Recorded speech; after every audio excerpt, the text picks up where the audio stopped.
안녕하세요. 커피의 김사원입니다. 오늘 볶아볼 커피는 파나마 에스메랄다 커피고요. 이거 시내 커피라고 불리는 건데 이거 뭐 갑자기 주문이 맞았어요. 영상을 이걸 주로 찍어서 그런 건지 모르겠는데 아무튼 파나마 에스메랄다 농장의 카토아의 품종의 커피고요. 시내 커피여서 말이 많은 커피 중 하나잖아요. 그러니까 논란의 중심이 되면 둘 중 하나예요. 논란이 중심이 돼서 마케팅이 되는 경우가 있고, 논란의 중심이 되어서 그동안 쌓아왔던 이미지들이 한순간에 무너지는 경우들이 있는데, 이런 시내 커피나 이 파나마 에스메랄다 같은 거는 좋은 이미지로 논란이 많이 돼가지고 이제 사람들한테 입에 오르내리면서 이제 좋아 커피, 시내 커피로 이름이 불리면서 고가의 경매로 팔리는 커피 중 하나.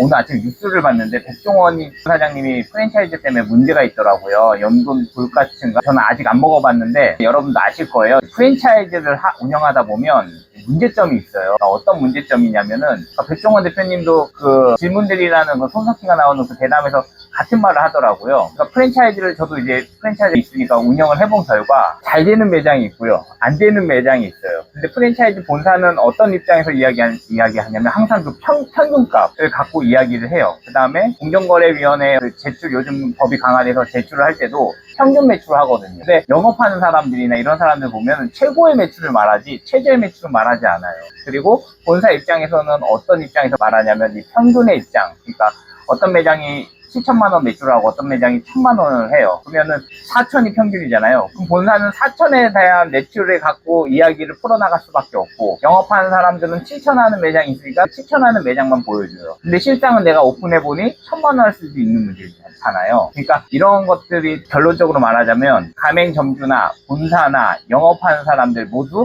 커뮤니케이션이 엇갈릴 수 있다. 그죠? 그러니까 매출을 바라보는 어떤 태도죠. 예비 창업자는 당연히 영업자가 7천만 원 할 수 있다니까 나도 저렇게 할 수 있다라는 가능성을 두고 투자를 하는 거고, 본사는 관리하는 입장에서 보면 가장 평균값이 높은 매출을 갖고 이야기를 해야 되니, 못하는 매장은 자꾸 다독거리고 잘하는 매장은 본사 입장을 따르라고 하는데, 내가 혼자 잘하는데 본사 입장의 말을 듣겠어요? 잘 안 듣죠. 그러니까 이 갈등 구조를 겪을 수밖에 없는 구조다, 프랜차이즈 형식이. 이런 이야기를 좀 드리고 싶고요. 저도 프랜차이즈 할 때 비슷한 걸 미리 생각해가지고 하나씩 깨닫게 되는 거죠. 그러면서 이 사업이 이렇게 전개가 되고 이렇게 힘들구나. 그래서 숫자만 보면 굉장히 회계적으로는 심플하지만 인간관계로 들어가면 굉장히 복잡해져가지고 이런 문제가 터지지 않았나, 이런 생각을 하고요. 저는 이제 프랜차이즈 대신에 다른 걸 선택했다가 여러 가지 실패를 계속 경험해요. 프랜차이즈도 하다가 코로나 때 많이 없어져가지고 지금 가맹점이 하나 있는데, 프랜차이즈를 하면서 가장 문제됐던 게 뭐냐면은 잘 되는데도 불만, 안 되는데도 불만이에요. 잘 되는 데는 내가 알아서 메뉴 만들고 내가 하면 잘 되는데 본사의 지시를 따르길 거부하고, 안 되는 매장은 시킨 대로 했는데 왜 잘 안 되냐, 뭐 이런 말이 나오거든요. 그러니까 투자에 대한 판단은 본인이 하는 거지만 큰 불만이 안 나와서 그대로 넘어갔지만, 대형 매장인 같은 경우에 뭐 매장이 뭐 10개 단위, 50개 단위, 100개 단위, 몇천 개 단위, 이거는 어떤 공정한 룰이 없고서는 서로가 다 같이 합의할 만한 구조적인 걸 갖지 않는 이상은 이런 갈등 관계가 항상 있다고 생각합니다. 백종원 사장님도 그 TV에서 이렇게 보니까 굉장히 마음이 여려요.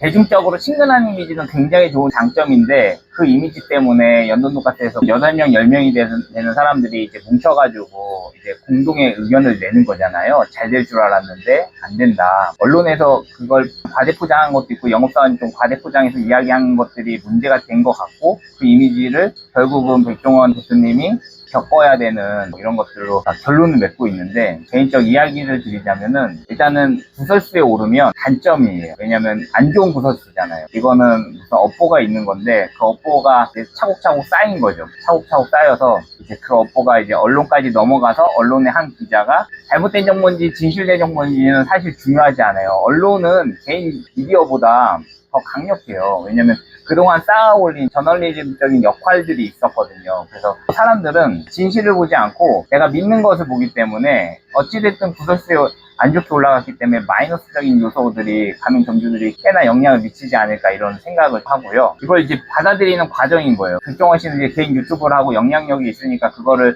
하나씩 해결해 나가시겠지만, 일반적인 사람들은 얼마나 억울할까 이런 말을 하거든요, 유튜브에서. 사실 맞는 말이에요. 저도 개인 유튜브를 하는 거는 내 팬을 많이 확보해놓고 사업을 해야 내가 어떤 문제가 생겼을 때 나를 믿어주는 사람들이 좀 그나마 있거든요. 그래가지고 이렇게 뭔가를 풀어가고 스토리텔링을 이야기를 얘기를 하는 건데, 저는 아무튼 그런 건데, 돈을 많이 벌면 많이 벌수록, 그 다음에 대중의 시선이 많으면 많을수록 더 공정해야 되고, 더 합리적이어야 되고, 더 고민하고 숙고하고 결정을 내려야 되는 영역들이 굉장히 커져요. 그러니까 점점 공인이 되어가는 거죠.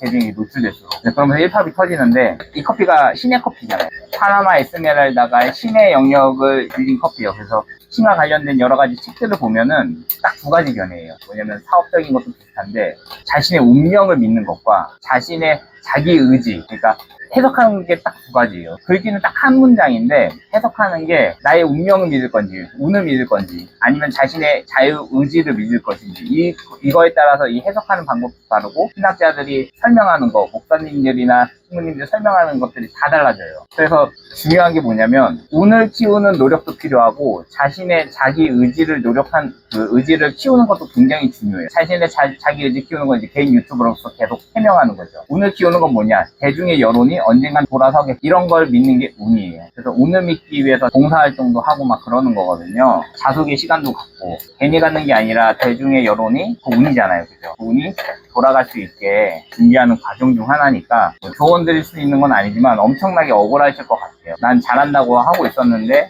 이런 일들이 터지니까. 파나마 이거 한 번 더 볶거든요. 그래서 두 번째 볶을 때 다른 이야기를 좀 할 수 있으면 좀 해볼게요. 그리고 210도에서 배출할 건데, 파나마 커피가 신의 커피여가지고 얘네들도 참 마케팅 잘했어요. 얘네들이 뭐도 파냐면 저기 커피 체리 껍데기 카스카라 아시나요? 카스카라? 그것도 팔아요. 대단한 겁니다. 이 정도에서 배출했고요.